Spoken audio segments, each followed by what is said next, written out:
월요일이 왔다. 해야 할 일은 많고 머릿속은 복잡하고 다시 일터로 향하는 상황에서 내가 잘 해낼 수 있을까 두려운 마음이 앞서는 아침. 하루를 시작하기 전 명상 타이머를 켜놓고 편안한 자세로 눈을 감아본다. 쫓기듯 바쁘게 오가는 생각 가운데서 코끝에 들어오고 나아가는 숨에 온 의식을 집중한다.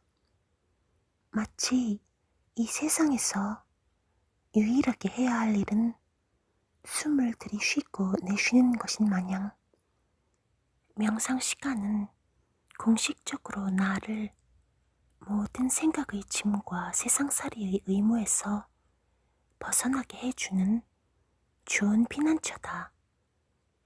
15분이라는 짧다면 짧고 길다면 길게 느껴지는 시간 동안 오로지 숨이 들어가고 나가는 것에만 집중하고 나면 그간 나를 휘감던 불안이 연기처럼 사라진다.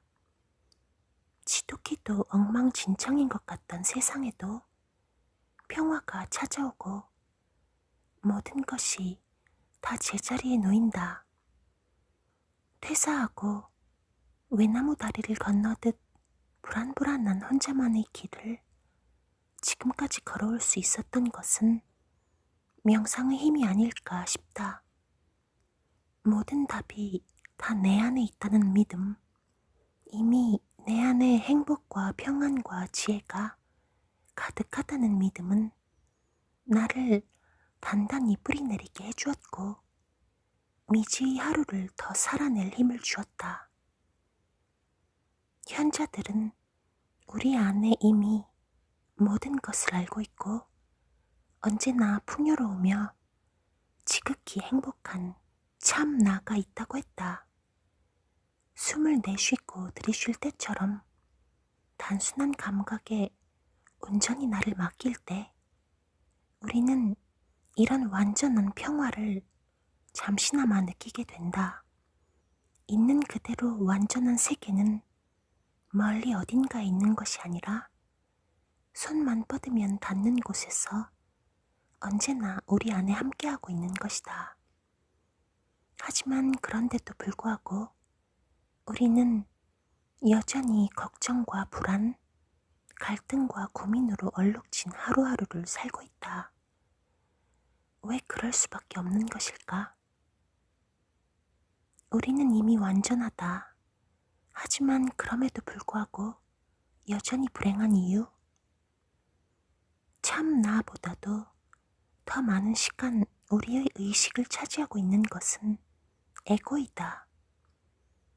돼지의 어머니와 같이 너그러운 마음으로 무엇이든 수용해주는 참 나와 달리 에고는 내가 사회적으로 적절하게 행동하는지 사람들과 어울려 살기에 적합한 말과 행동을 하고 있는지를 검열하여 정상적인 사람으로 살아가도록 잔소리를 하는 존재이다.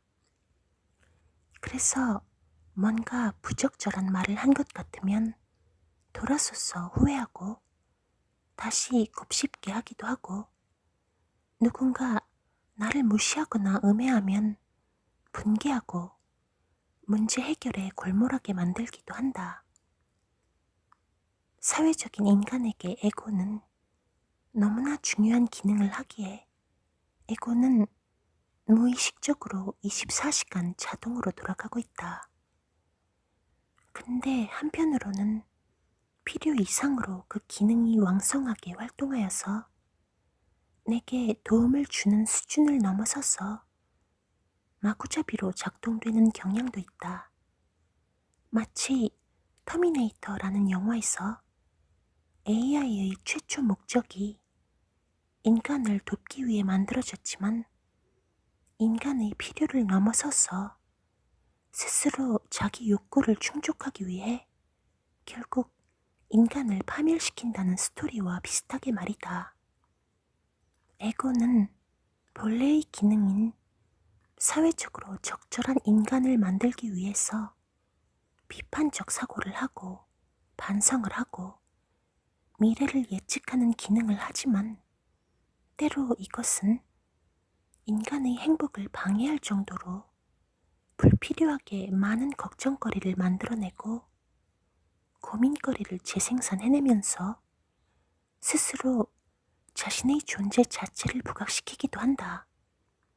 그러니까 에고가 참 나와 나 사이를 수많은 생각의 그물로 가로막아서 우리가 지고의 행복을 경험하지 못하도록 막는 것이다. 에고는 특히나 내가 다른 사람들과 다르며 남들보다 뛰어난 무언가가 되어야 한다는 생각을 계속해서 주입한다. 그래서 누군가 나보다 뛰어나거나 내가 뒤처지고 있는 것 같은 판단이 들 때면 우리를 끝도 없이 괴롭힌다. 이래야 한다, 저래야 한다는 여러 가지 기준으로 스스로를 판단하고 행동에 제약을 가하며 진정한 행복과 멀어지게 만드는 것이다. 이러한 생각에 대해 불교는 내가 아니라고 이야기한다. 내게 떠오르는 생각들은 내가 아니다. 에고는 자동화된 생각 기계일 뿐이다. 그렇기에 우리는 내가 하는 생각들을 객관적인 눈으로 관찰할 필요가 있다. 내 생각들이 나를 돕지 않고 나를 불행으로 이끌고 있다면 두 눈을 똑바로 뜨고 그것을 비판적으로 걸러들어야 할 필요가 있는 것이다.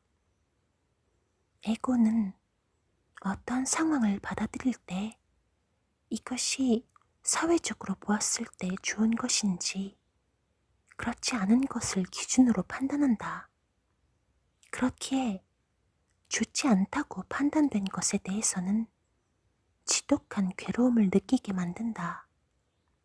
그런데 우리의 마음속 아주 깊은 곳에서 작용하는 무의식 속에는 좋은 것과 나쁜 것에 대한 기준이라는 것이 없다. 우리가 보통 고통이라고 생각하는 것들에 대해서도 호기심과 쾌락을 느낀다. 그것이 우리의 그림자가 작동하는 방식인 것이다. 고통을 고통이라고 생각하는 것에는 언제나 사회적, 문화적 해석이 곁들여져 있다. 인간의 삶을 조금만 더 들여다보면 우리의 주관적 판단이 같은 경험에 대해 어떻게 다른 관점을 제공하는지 알 수 있다. 전쟁에서 겪는 신체적 고문은 우리에게 수치와 좌절감을 주지만 오래된 전통 문화에서 시행되면 신체적 가학을 자랑스러움과 성장으로 받아들인다.